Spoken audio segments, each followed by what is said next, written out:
Okay, so we know that यहाँ पे जितने भी रिएक्शंस हम देख रहे हैं, मैंने इंट्रोडक्शन लेक्चर में ही आपको बता दिया था, चैप्टर 2 पार्ट में डिवाइड है।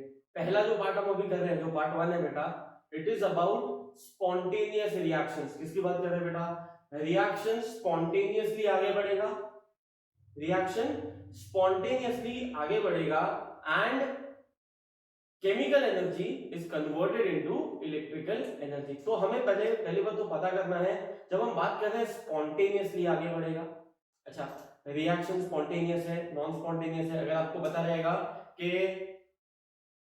Conditions under which a reaction will be spontaneous or non spontaneous, इसके लिए इसके बारे में there is a whole chapter called as chemical thermodynamics। Okay, पूरे चैप्टर का एक ही एम है, वो है कि अंडर विच कंडीशंस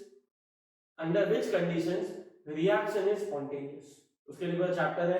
तो वो चैप्टर का एक छोटा सा पार्ट है, उसको कहते हैं गिब्स एनर्जी। अगर आपको पता है गिब्स फ्री एनर्जी हमने सुना है, ओके, गिब्स एनर्जी के बारे में हमने बात किया है। Okay, so what is Gibbs energy?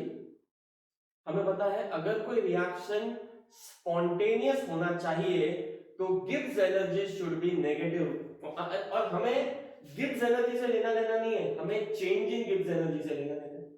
पूरे थर्मोडायनामिक्स चैप्टर में हमने सिर्फ चेंज फाइंड आउट किया है। ओके, तो बात कर रहे हैं चेंज इन गिब्स एनर्जी मतलब डेल्टा जी। ओके, अगर रिएक्शन स्पॉन्टेनियस होना चाहिए तो delta G should be negative. Delta G should be what बेटा?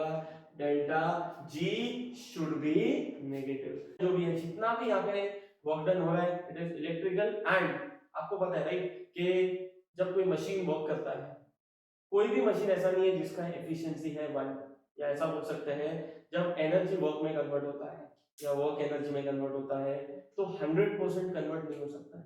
आपको पता है some energy will be lost in the form of heat, some energy will be lost in the form because of friction, because of resistance, अलग अलग चीजों की वजह से एनर्जी लॉस होता है। ओके, तो बचता क्या है? Useful work. जो बचा कुचा है वो क्या है बेटा? यूजफुल वर्क, जो सिस्टम के काम का है या सिस्टम हमें देगा, useful work, right? So work done is equal to useful electric work.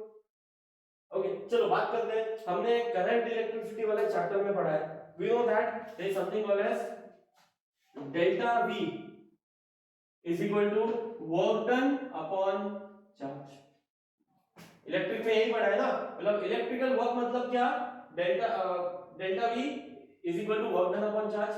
Work done find करना है, इसमें यहाँ पे लेके जाओ तो we have work done is equal to charge into delta V। what is delta V? potential difference, charge की बात करते हैं। चलो फर्स्ट ऑफ ऑल मैं एक चीज आपके लिए सिंपलीफाई कर दूं, हम पूरे इलेक्ट्रोकेमिकल सेल में पोटेंशियल डिफरेंस ही फाइंड करें which is called as E cell. तो यहां पे लिख सकते हैं हम लोग कि delta V is equal to E cell. Delta V is equal to E cell. Delta V is equal to what बेटा? Delta V is equal to E cell. Quite simple है। चलो हम चार्ज किसकी बात कर रहे हैं? Charge of electrons. Charge of what बेटा? इलेक्ट्रॉन्स। आपको पता है कि एक इलेक्ट्रॉन के चार्ज कितना होता है?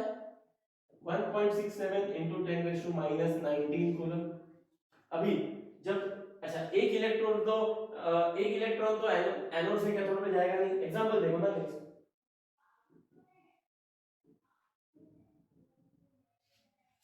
एक इलेक्ट्रॉन तो जाएगा नहीं, जितना भी जाएगा it will be moles of electrons n. It will be what बेटा? Moles of electron n. तो मुझे एक बात बताओ, एक इलेक्ट्रॉन पे इतना चार्ज है तो 1 मोल ऑफ इलेक्ट्रॉन पे कितना होगा?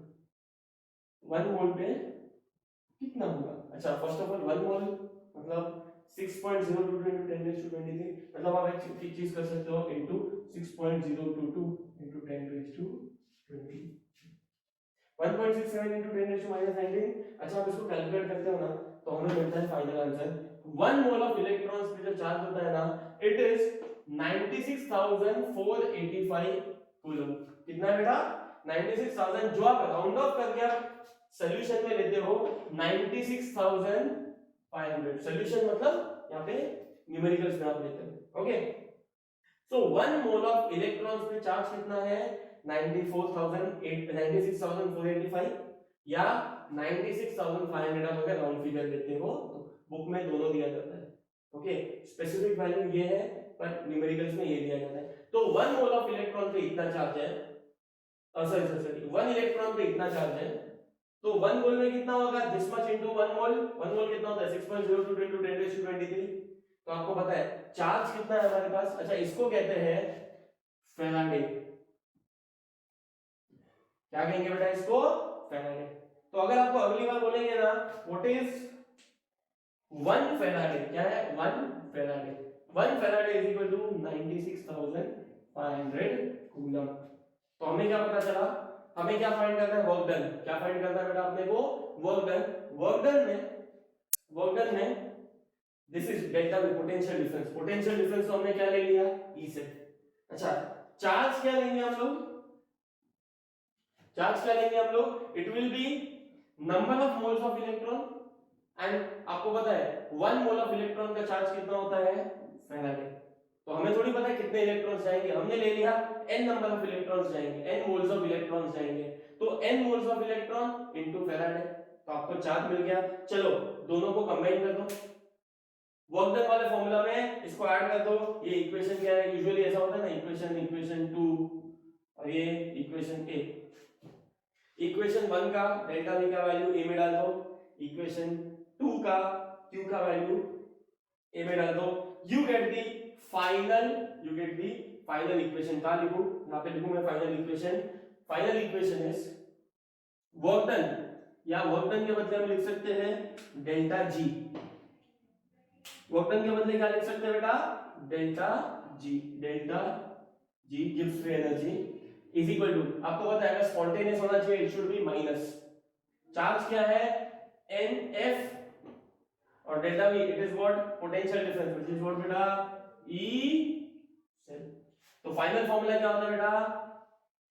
फाइनल फार्मूला इज गिव्स free energy is minus NF E cell. N means number of moles of electrons exchanged. हम एग्जांपल सॉल्व करेंगे, समझेगा how to find N। Faraday is constant 96,500। E cell का formula आपने पहले ही पता है cathode minus anode, that is right minus left. अच्छा, यही चीज स्टैंडर्ड कंडीशन में होगा तो delta G naught is equal to minus NF E naught cell. तो ये क्या आएगा? This is in standard conditions. देख लो, अगर नहीं समझा है तो वापस एक बार वीडियो पॉज करके रिवाइंड करके देखो। हमें सिर्फ इतना जानना है कि डेल्टा जी जब नेगेटिव होता है, इसमें पता क्या चलता है, डेल्टा जी जब नेगेटिव होएगा तो ही हमारा रिएक्शन स्पॉन्टेनियस होगा। अच्छा, इसमें और एक चीज आपको बताया जाएगा, फैराडे तो कांस्टेंट है, वो तो उसमें पॉजिटिव नेगेटिव नहीं है, नंबर ऑफ मोल्स भी पॉजिटिव नेगेटिव नहीं होता है, वो फिक्स ही होता है, पॉजिटिव होता है। भी हम बात करें ई नॉट सेल की, अगर कैथोड माइनस एनोड, अगर ई नॉट सेल का वैल्यू नेगेटिव आया, क्या आया बेटा? एग्जांपल नेगेटिव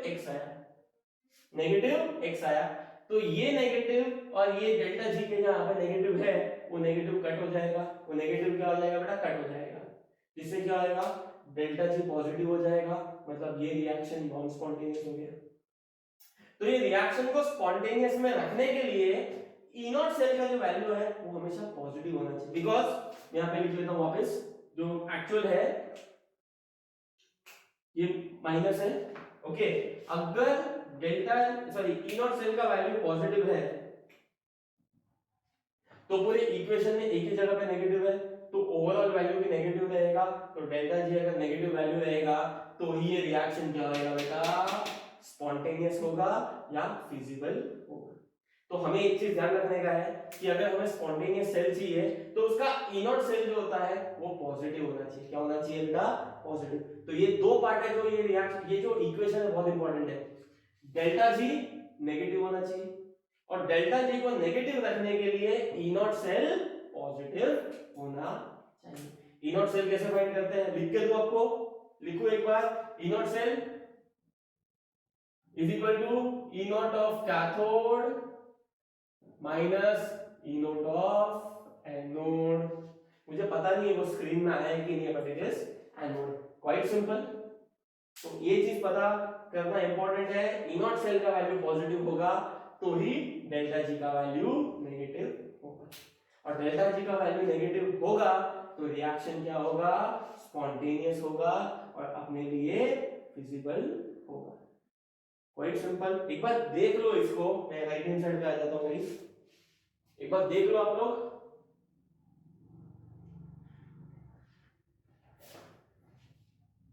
ओके, थोड़े क्वेश्चंस देख लेते हैं हम लोग इसके, जिसका भी जस्ट फॉर्मूला देखा हम लोग ने। Find standard free energy change, standard free energy change मतलब क्या, it is also called as Gibbs free energy. मैं फॉर्मूला लिख लेता हूं मैं आपके लिए पहले, डेल्टा जी, स्टैंडर्ड बोला है तो naught is equal to minus N F E naught cell, clear है। Standard find standard free energy change and predict feasibility of the cell, predict what बेटा, feasibility के spontaneous है कि नहीं, बस इतना ही feasibility होता है। ओके, तो चलो आ जाओ, मैं एक ट्रिक बता देता हूँ। अगर सिर्फ आपको feasibility पूछा होता तो feasibility के लिए क्या होना चाहिए, डेल्टा जी नेगेटिव होना चाहिए, डेल्टा जी नेगेटिव होने के लिए क्या होना चाहिए, ई सेल का वैल्यू पॉजिटिव होना चाहिए, मैंने अभी जस्ट आपको बताया था, ई सेल का वैल्यू पॉजिटिव होना चाहिए। तो अगर सिर्फ इतना पूछा होता ना तो आप क्या कर सकते थे, सिर्फ ई सेल का देखते थे पॉजिटिव है कि नेगेटिव है, पॉजिटिव है तो delta ji will be negative, it will be spontaneous. चलो सॉल्व करना है अपने को, ऐसे हमें में उड़ा के नहीं जाने का है। चलो क्या सॉल्व करेंगे हम लोग अभी, आपको दिया क्या क्या है, reduction potential of Zn2 plus से Zn, रिडक्शन पोटेंशियल ऑफ, इस साइड कौन है एनोड, इस साइड कौन है कैथोड है, ये एनोड है, बराबर। Zn से Zn2 प्लस, अच्छा इसका कंसंट्रेशन दिया है 1 मोलर, क्यों, बिकॉज़ स्टैंडर्ड है तो 1 मोलर रहेगा। अब नहीं लिखोगे तो भी चलेगा बिकॉज़ स्टैंडर्ड बोला है ना, तो ये 1 मोलर ही रहेगा। Cu2 प्लस से Cu, कैथोड का दिया है Cu2 प्लस से Cu, आपको वैल्यू दे दिया हुआ है। तो आपको सबसे पहले क्या फाइंड करना है, Faraday is constant, it is 96500, मैं कांस्टेंट लिख लेता हूं, F is equal to 96500 coulomb, लिख लिया। चलो नेक्स्ट, n फाइंड करना है, ई सेल फाइंड करना है। ई सेल के लिए हमारे पास फॉर्मूला क्या है, E naught cell is equal to E naught cell, E naught of cathode minus E naught of, cathode क्या है हमारे पास, इस साइड वाला कैथोड है, इस साइड वाला एनोड है, Cu का। अच्छा इसमें ये भी चेक करना है, रिडक्शन ही दिया है ना तुम लोग को, Cu2 प्लस Cu कितना दिया है, 0.34 वोल्ट, 0.34 वोल्ट, माइनस एनोड का कितना दिया है, एनोड का भी चेक करो, रिडक्शन ही दिया है ना, Zn2 प्लस Zn, ओके तो रिडक्शन दिया है तो माइनस 0.76 है बेटा, जीरो की जगह नहीं है तो माइनस माइनस प्लस हो जाएगा, तो आपको क्या मिलेगा 1.10, तो आपको ई नोट का वैल्यू मिल गया। अच्छा what is n, n is number of moles of electrons exchanged, इसका मतलब क्या है, रिएक्शन को ऐसे लिख सकते हो, नीचे लिखता हूं, Zn gives you Zn2 plus 2 electrons, और ये हो रहा है ऑक्सीडेशन, रिडक्शन क्या हो रहा है, Cu2 plus 2 electrons give you Cu। अब देखोगे दो इलेक्ट्रॉन यहां से लूज होता है, दो इलेक्ट्रॉन यहां पे गेन होता है, मतलब एक्सचेंज ऑफ इलेक्ट्रॉन्स कितना है, 2 का है, तो अपना n का वैल्यू कितना हो गया, -2, n का वैल्यू कितना हो गया बेटा 2, because 2 moles of electrons he exchange हो रहा है, -2। f का वैल्यू कितना है बेटा 96500 इनटू इसे का वैल्यू कितना है 1.10 वोल्ट, करके देंगे कैलकुलेट, चलो करना चालू कर, आप पॉज करके कैलकुलेट कर सकते हो, ओके चलो करो।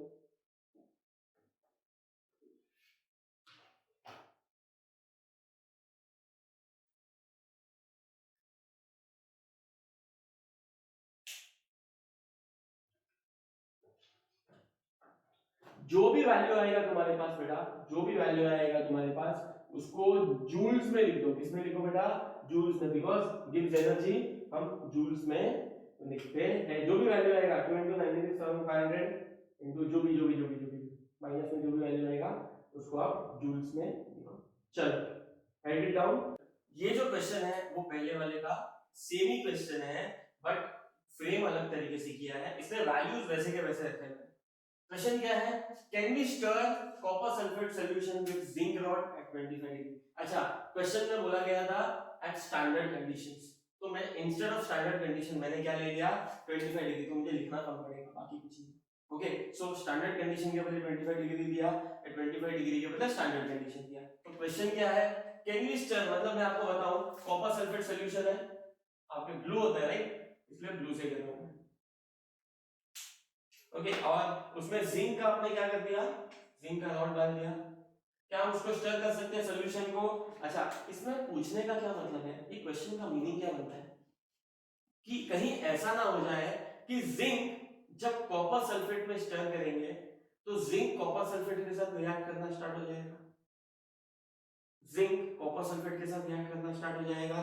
तो यही पूछ रहे हैं कि जिंक को कॉपर के साथ रिएक्ट कराएं तो क्या ये स्पॉन्टेनियसली रिएक्ट करेगा कि नॉन स्पॉन्टेनियसली रिएक्ट करेगा, इसका क्वेश्चन का पूछने का ये मीनिंग है। तो हमें पता है कि अगर delta sorry E naught cell का, हमें पता है ई नॉट सेल का वैल्यू अगर पॉजिटिव है तो स्पॉन्टेनियस रिएक्शन होगा। तो ये सेम है ना जो हम लोग ने डैनियल सेल का है वही है, आपको जिंक का वैल्यू दिया जाएगा, कॉपर का वैल्यू दिया जाएगा, ये क्वेश्चन में दिया है। ओके फेराडे आपको क्वेश्चन में दिया है ई सेल कैथोड मतलब हमने ई सेल निकाल दिया। देखो ये कैसा क्वेश्चन है, कैन वी स्टर, आपको वैल्यू फाइंड करने को नहीं बोला है, आपको बोला है कि हम कर सकते हैं कि नहीं कर सकते। अगर delta sorry E naught cell का वैल्यू, अगर ई नॉट सेल का वैल्यू पॉजिटिव में आता है, किस में आता है बेटा पॉजिटिव, तो डेल्टा जी नेगेटिव रहेगा, नेगेटिव रहेगा। अगर डेल्टा जी नेगेटिव रहेगा तो रिएक्शन क्या होएगा स्पॉन्टेनियस, रिएक्शन क्या रहेगा बेटा स्पॉन्टेनियस, क्वाइट सिंपल। तो अगर रिएक्शन स्पॉन्टेनियस है तो can we stir, no we can not, we can but we should not, okay because वो रिएक्ट कर देगा, क्वाइट सिंपल। सो नाउ यही आपको समझाने का बात किया है कि अगर ई सेल का वैल्यू ई नॉट सेल का वैल्यू पॉजिटिव आता है तो डेल्टा जी, अच्छा वो ई नॉट है तो यहाँ पे भी ई नॉट सॉरी, ओके तो ये भी क्या होना चाहिए, ये भी अब ये नेगेटिव हो जाएगा तो स्पॉन्टेनियस हो जाएगा। अब अगर उल्टा करके देखो, क्या करके देखो बेटा उल्टा, चलो मैं जिंक सल्फेट सॉल्यूशन में कॉपर डाल के देखो, आपको पता है पहला तो दिमाग में क्या आएगा आप लोग के, पहला तो आपके दिमाग में क्या आएगा सर पॉसिबल ही नहीं है because copper metal reactivity series में नीचे आता है, अभी मेटल रिएक्टिविटी सीरीज इसके बाद आएगा। अच्छा metal reactivity series is not the actual topic, it is called as electrochemical series, वो इसके बाद वाला टॉपिक आएगा, इसके बाद नॉन इक्वेशन है उसके बाद आएगा,